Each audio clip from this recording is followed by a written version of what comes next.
تیرے لطف و عنایت کی کیا بات ہے، بن کے آیا ہے تو رحمت دو جہاں، تیرے جود و سخاوت کی کیا بات ہے، محترم بھی بہت محتشم بھی بہت، انبیاء دوسرے جو کہ بھیجے گئے ان پہ ایمان ہمارا ہے پختہ، مگر تیری شان رسالت کی کیا بات ہے، ان پہ ایمان ہمارا ہے پختہ، مگر تیری شان رسالت کی کیا بات ہے، آسمان کی طرف تو جو تیرا کرے، رب کعبہ بھی قبلے کا رخ موڑ دے، ہے رضا میں تیری تیرا خالق بھی خوش، تیری رب سے رفاقت کی کیا بات ہے، رضا میں تیری تیرا خالق بھی خوش، تیری رب سے رفاقت کی کیا بات ہے، جبریل امین تیرا قاصد ہوا، خود خدا تیری آمد کا شائق ہوا، سدرۃ المنتہا سے تو آگے گیا، تیری خالق سے قربت کی کیا بات ہے، سدرۃ المنتہا سے تو آگے گیا، تیری خالق سے قربت کی کیا بات ہے،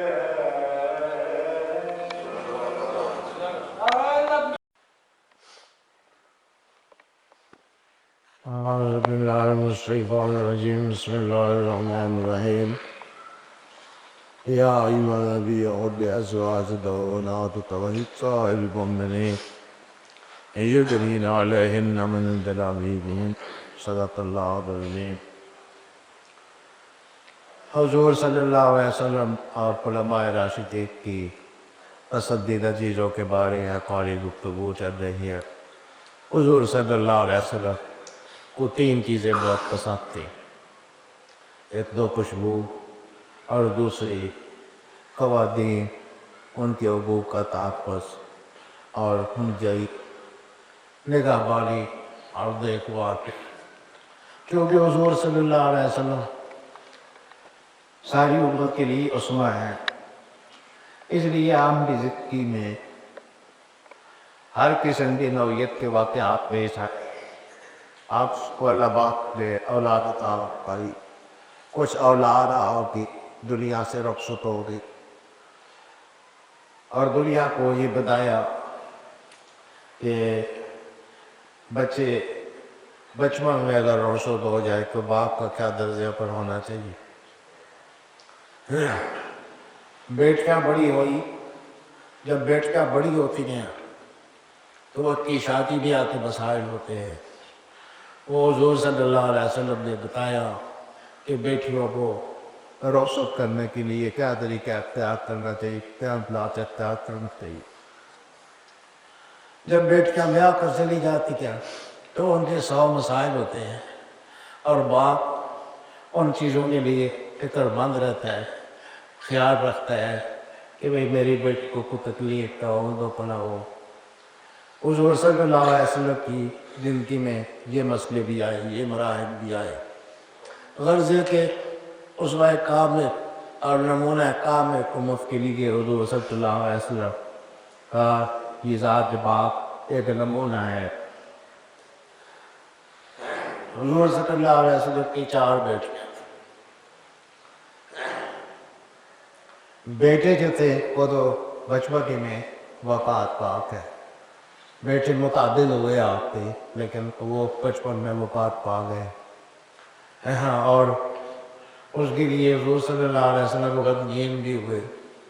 دکھیا بھی ہوئے، روئے بھی۔ اور جب آپ کے ایک صاحبزادے جب کا نام ابراہیم تھا، وہ اپنے ہاتھ میں فوت ہو گئے، اٹھائے ہوئے تھے اور دیکھ رہے تھے ان کو، آپ کے ہاتھوں میں فوت ہو گئے۔ اس وقت حضور صلی اللہ علیہ وسلم نے جو اسوہ اور جو طرز عمل دنیا کے لیے چھوڑا وہ یہ تھا کہ بیٹے کو اس دنیا سے رخصت ہو گئے، دیکھتے وقت آنکھوں سے آنسو بہہ رہے تھے اور انتہائی دکھیا اور غمگین تھے، اور فرما رہے تھے ان العائلہ قدمہ، آپ جو ہے وہ آنسو برسا دے، وقت قلب بیا اور دل جو ہے وہ تئی پکی، وَلَا نَصْرُ إِلَّا مَا جَبْ تَارُكُنَا، لیکن ہم وہی اس کہے تھے اس پر ہمارا رب راضی ہو گئے۔ وَإِلَّا بِدْرَابِ سِلَانْ رَاہِبْ لَبَحْزُمُونَ، اور اے ابراہیم ہم تیری جدائی پر بہت غمگین ہیں، بہت افسردہ ہیں۔ یعنی ایسا غم آ جائے، ہر آدمی کی زندگی میں یہ مرحلے پیش آتے ہیں، کسی کو کہ بیٹے اگر زندہ رہے ایسا تو یہ اللہ کائنات ہے، اور تب ایسا بھی ہوتا ہے کہ بیٹے یا بیٹیاں فوت ہو جاتی تو پھر اس کو یہی طرز عمل اختیار کرنا چاہیے، لا بقضاء رب العالمین راضون، کہ ہم اپنے رب کی قضا پر راضی ہیں اور خوش ہیں۔ بیٹیاں بھی تھیں حضور صلی اللہ علیہ وسلم کی، اللہ پاک نے بیٹوں کا ذکر کیا، یا ایھا النبی قل لازواجک و بناتک، اے نبی کہہ دیجئے اپنی بیویوں کو اور اپنے بیٹیوں کو۔ اب ایک ہی بیٹی ہوتی، جس طرح بعض لوگوں کا خیال ہے کہ حضور صلی اللہ علیہ وسلم کی بیٹی صرف فاطمہ تھی، حالانکہ حضور صلی اللہ علیہ وسلم کی 4 بیٹیاں، اسی لیے اللہ پاک نے بناتک فرمایا کہ بیٹیاں، بیٹی نہیں فرمایا بیٹیاں فرمایا۔ اس کا مطلب یہ ہے کہ مقدس بیٹیاں تھیں حضور صلی اللہ علیہ وسلم، اور میں سب سے بڑی حضرت زینب ہیں۔ حضرت زینب حضور صلی اللہ علیہ وسلم کی بیٹیوں میں بڑی بیٹی، ان کا نکاح حضور جب جی مکی ہی میں تھے تو ابو العاص کے ساتھ ہو گیا تھا۔ ابو العاص حضور صلی اللہ علیہ وسلم کا داماد تھا، عقیدہ تھا تو وہی جو ہوائی عقیدہ تھا اس کا، مشرکین مکہ کا، اسی عقیدے پر قائم تھا۔ جب حضور صلی اللہ علیہ وسلم نے رسالت اور نبوت کا اعلان کیا تو بی بی زینب تو اسی وقت ہی ایمان لے آئے، لیکن ابو العاص متفق نہ ہو سکا، ان کے ساتھ نظریے میں متفق نہ ہو سکا، لیکن وہ ان کا خیال بہت رکھتا تھا۔ وہ تھا بڑا کمال کرنے کا شوہر کہ وہ بیوی اس سے بہت خوش تھی اور اس کے سسر اس سے بہت خوش تھے، یعنی حضور صلی اللہ علیہ وسلم بہت مسرور تھے کہ وہ میری بیٹی کو بہت اچھے طریقے سے رکھتا ہے اور اس کو ذرا کسی قسم کی تکلیف نہیں ہونے دیتا ہے۔ پھر وہ جب غزوہ بدر ہو رہا تھا، پہلا غزوہ جب ہوا تو اس وقت ابو العاص ادھر ہی مکے والوں کی طرف سے لڑائی میں شریک ہوئے، گرفتار ہوا تو گرفتار جو لوگ ہوئے تھے ان کے بارے میں فیصلہ یہ ہوا کہ کا فدیہ دیا ہے۔ حضرت ابو بکر صدیق نے یہ تجویز پیش کی تھی کہ ان کے عوض فدیہ لیا جائے اور اس فدیے سے جو رقم جو فنڈ جمع ہو اس سے مجاہدین کہ یہ حساب و سامان اسلحہ وغیرہ اور جہاد کی ضروریات دیتی ہے۔ چنانچہ فدیے کا فیصلہ ہوا۔ فدیہ ہر آدمی اپنا اپنا دیتا تھا، یہاں تو کسی کے پاس کچھ نہیں تھا، مکے سے آتا تھا، یہاں تو لوگ گرفتار ہو کے آئے ہوئے تھے، ہر آدمی اپنا جو مقررہ فدیہ تھا اپنی استطاعت کے مطابق ادا کرتا تھا۔ اب راس جو یہ بھی گرفتار تھا، اس کا فدیہ اس کی بیوی تھی، یعنی حضور صلی اللہ علیہ وسلم کی جو بیٹی زینب، اس نے فدیہ بھیجا اور فدیے میں وہ ہار بھیج دیا جو حضور صلی اللہ علیہ وسلم نے مائی خدیجۃ الکبریٰ کو دیا۔ خدیجۃ الکبریٰ کا ہار تھا۔ اس کے ساتھ بیوی زینب کی ایک جذباتی سی وابستگی کہ ماں کی نشانی تھی، حضور صلی اللہ علیہ وسلم کی بھی جذباتی وابستگی تھی کہ زینب نے بہت عرصے تک کہ حضرت خدیجہ نے بہت عرصے تک وہ پہنا تھا، اس لیے جو ہی وہ ہار آیا حضور صلی اللہ علیہ وسلم